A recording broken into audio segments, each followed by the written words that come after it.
Welcome to Not Milk Never Milk. Subscribe if you're lactose intolerant.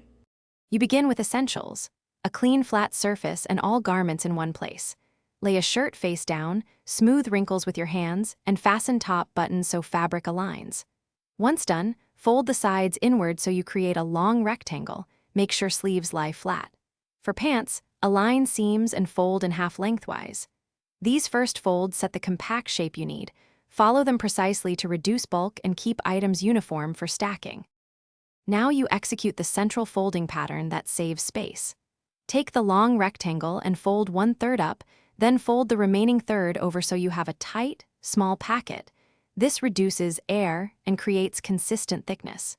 If you use a folding board, align edges and press firmly for repeatable results.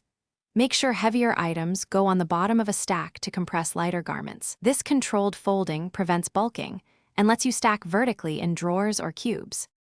To finish, arrange the folded packets vertically so you see each piece at a glance. This maximizes capacity and prevents rehandling. If something springs open, stop and resmooth the fabric, then reinforce the crease with a firmer fold. You may need to slightly tighten the thirds. For travel, place multiple packets in a compression bag and roll or press out air slowly to avoid new creases.